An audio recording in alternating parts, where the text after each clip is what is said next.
varias aristas, es un proceso de los más grandes, los más importantes, le diría, porque es lo que más vemos en la práctica notarial, que no es que sea el único, hay otros, pero es importante que lo comprendamos. Y es el proceso sucesorio.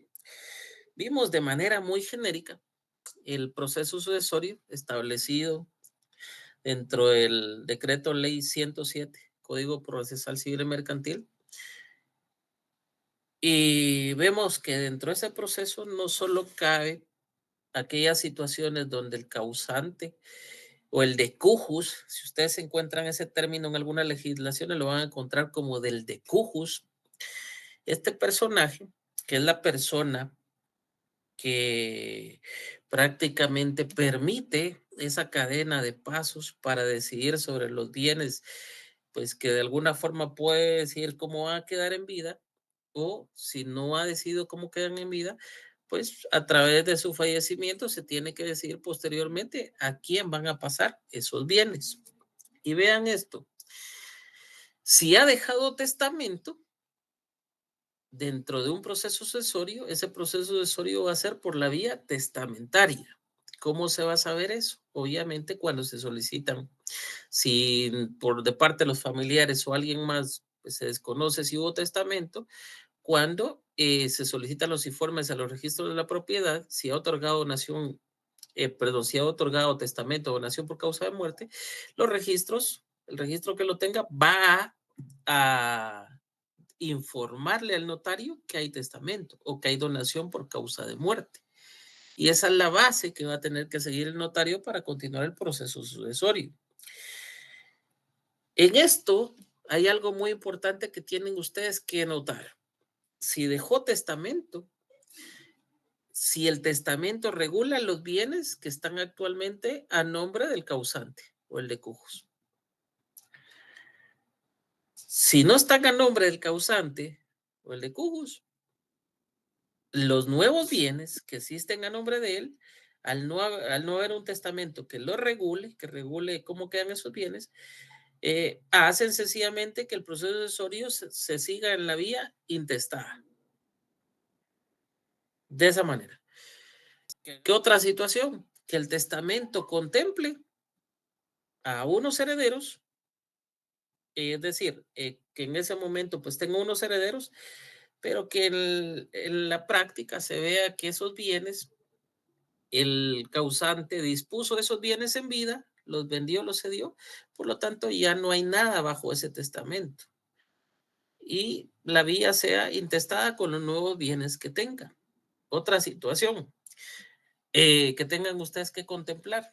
Por ejemplo, si en el testamento contempla bienes, posteriormente ustedes tienen que ver, por ejemplo, si hay un menor de edad. La base es la garantía al derecho a alimentos.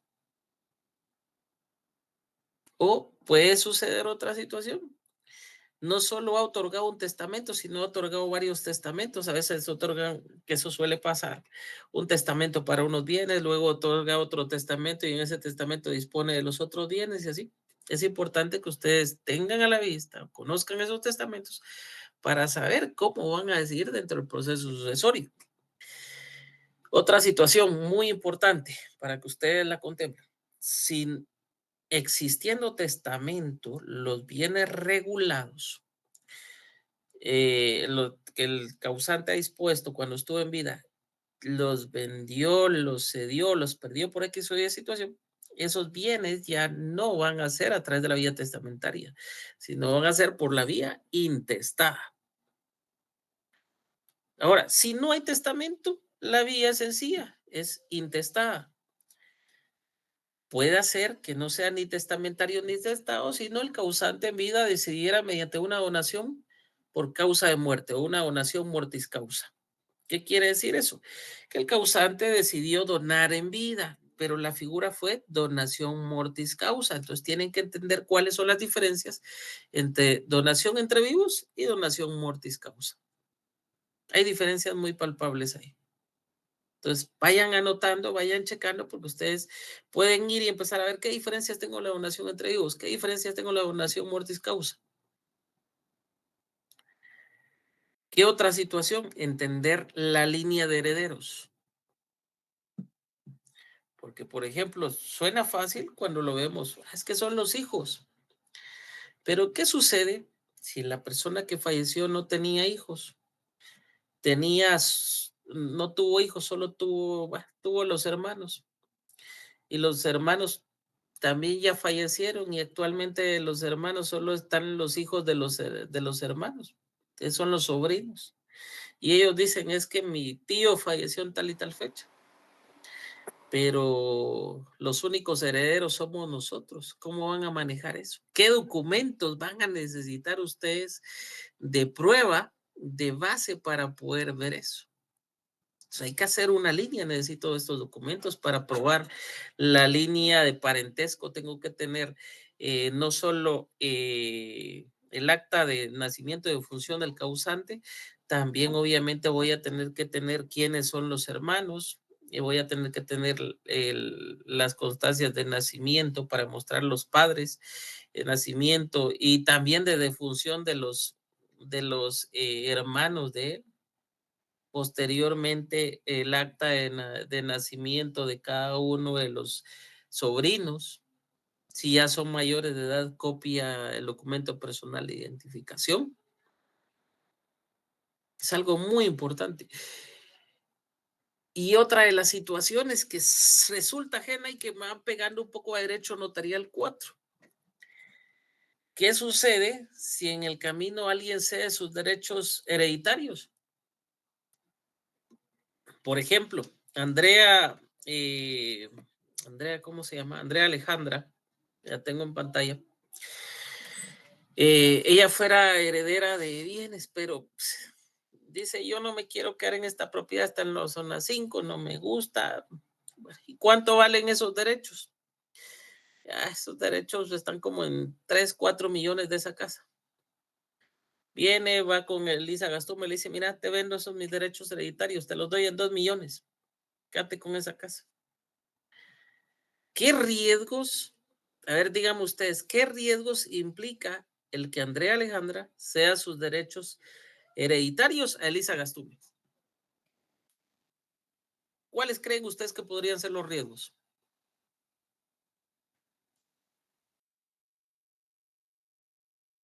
Otra pregunta, ¿se puede ceder los derechos hereditarios en esa etapa?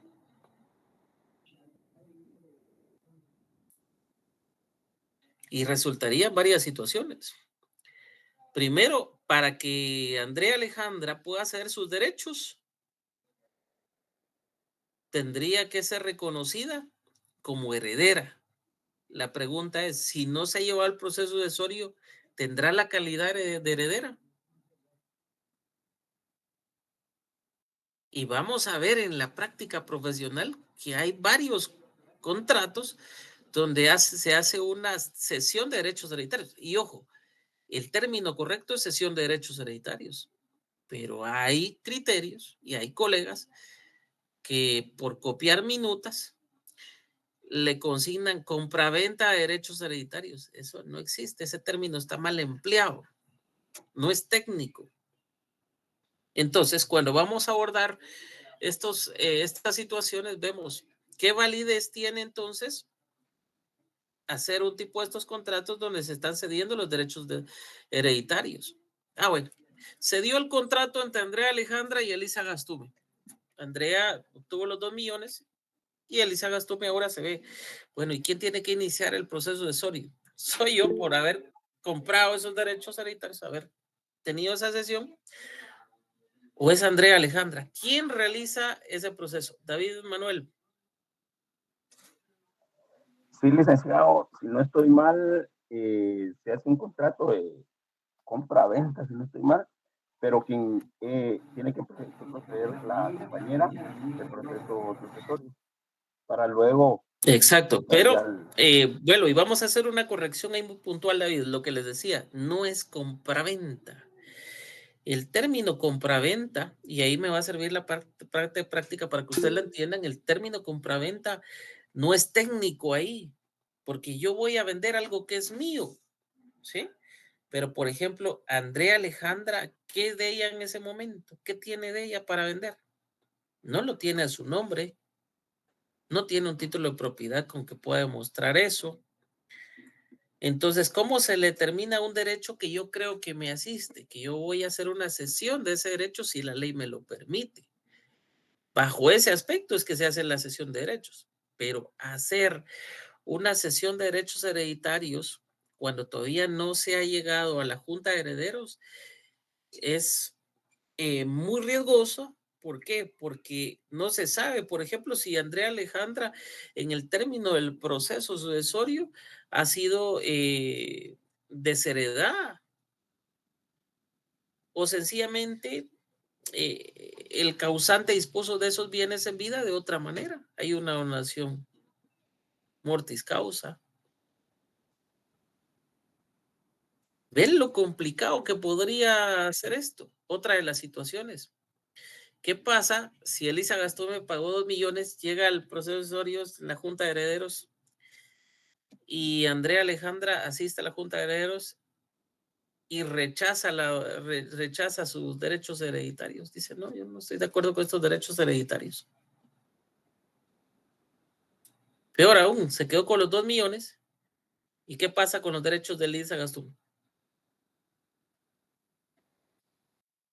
¿Ven lo complicado que puede ser? Entonces hay que entender estas facetas. Y lo otro, cómo hacer esa cesión de derechos hereditarios de tal forma que proteja también a alguien que quiera adquirir esos derechos de esa manera y que ve una oportunidad de encontrar una casa a ese precio en la zona 5 y que dice, pues chicas, esta es una oportunidad grande, la casa es grande. ¿Qué aristas debo cuidar en ese contrato para que en el proceso accesorio no vaya a tener ningún problema? Y ahí ya se nos complica un poco más. Pero, por ejemplo, a este punto, imagínense ustedes, la persona emocionada adquirió una casa en zona 5, que he visto varios. Posteriormente, resulta que el que se dijo heredero de esos derechos realmente no lo era. No tenía esos derechos. Aparte, no tenía la calidad de heredero aún. ¿Cómo lo reclaman procesalmente? ¿Cómo lo reclaman ustedes?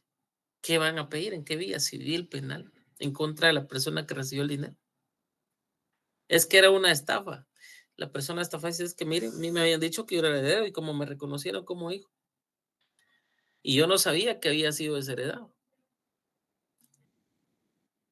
Y se complica más porque esta es la práctica notarial, joven. Y esos son los casos que van a llegar a su oficina. Y entonces vamos a entender que el proceso sucesorio tiene una serie de etapas diseñadas de una forma lógica que nos van a permitir ordenar todo esto y entender el porqué de cada una de estas situaciones. Por ejemplo, es lógico pensar que después del acta notarial del requerimiento, la primera resolución, y si ustedes como notarios deciden notificar, pues el siguiente paso sea informarle al registro de procesos sucesorios que hay un notario que está radicando ese proceso. ¿Por qué? Porque no puede ser que exista un notario que esté radicando ese proceso, posteriormente la misma persona acuda a otros o otro heredero acude a otros y posteriormente bajo ese mismo causante hayan diferentes personas radicando un proceso sucesorio sobre los mismos bienes o sobre el mismo bien. Eso es lógico entenderlo.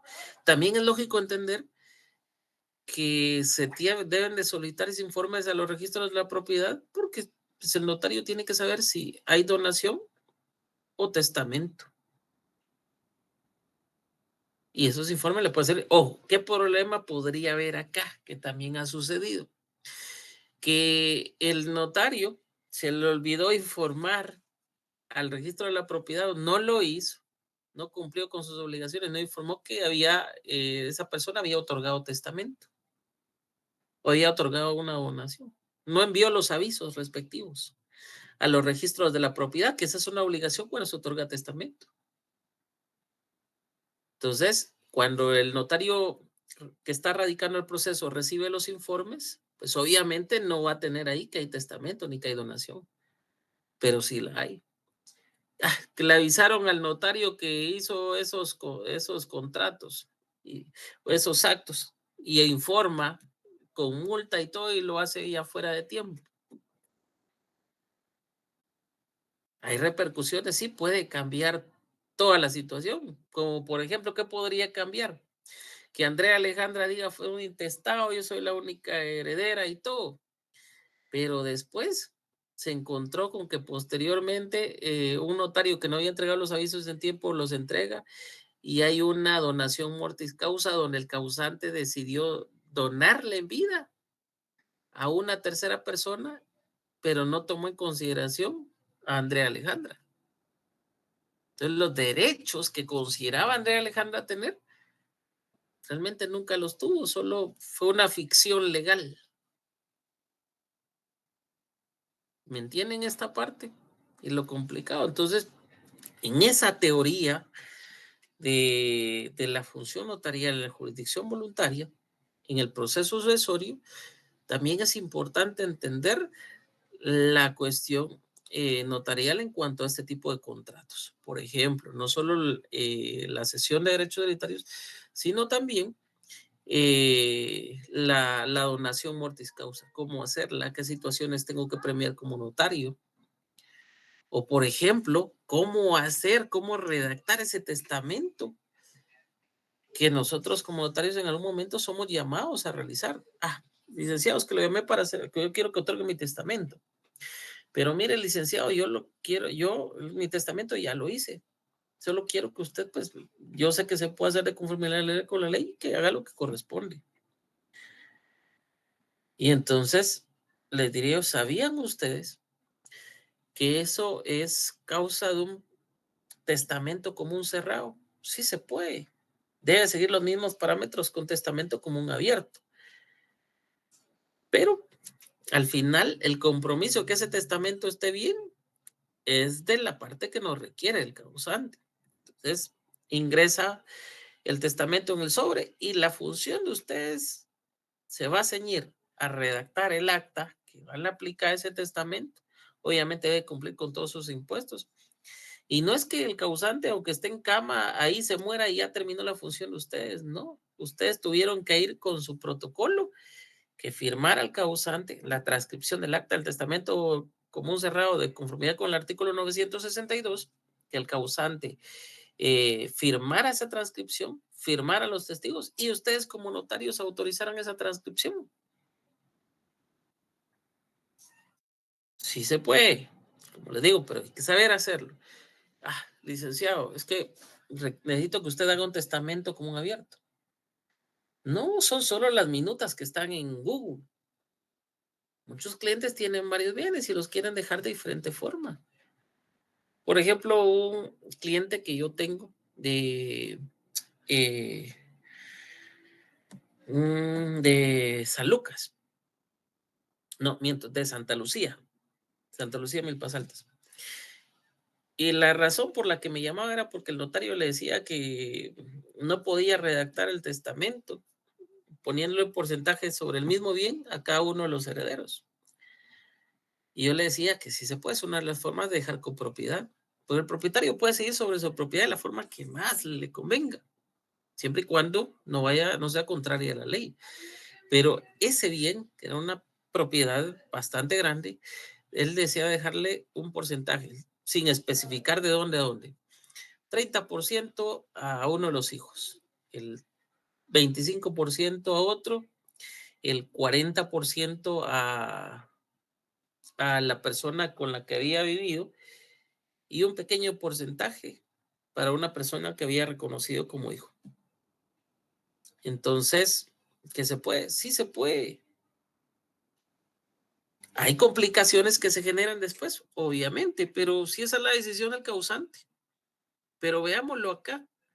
Es una de las formas de crear copropiedad, porque la propiedad era una sola persona, pero al momento de realizar el proceso sucesorio y hacerse la operación registral respectiva, se transfiere el bien, pero ya no se transfiere a una persona, sino se transfiere a varias personas, creando con eso un tipo de copropiedad.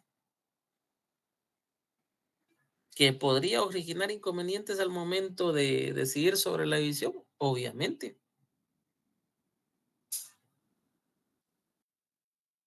Entonces, ¿qué es lo que necesito que estudiemos para el próximo día de clases que va a ser presencial? Les voy a llevar unos documentos y vamos a hacer un pequeño ejercicio práctico.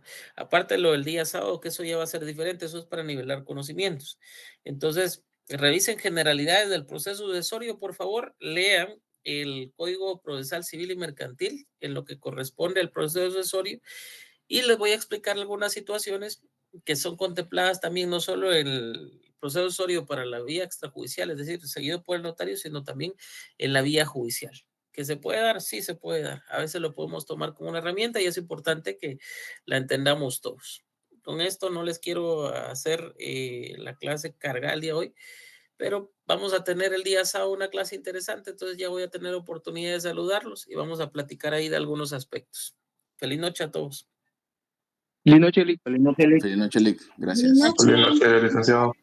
Feliz noche. Buenas Feliz noches, Lick. noche. Noche.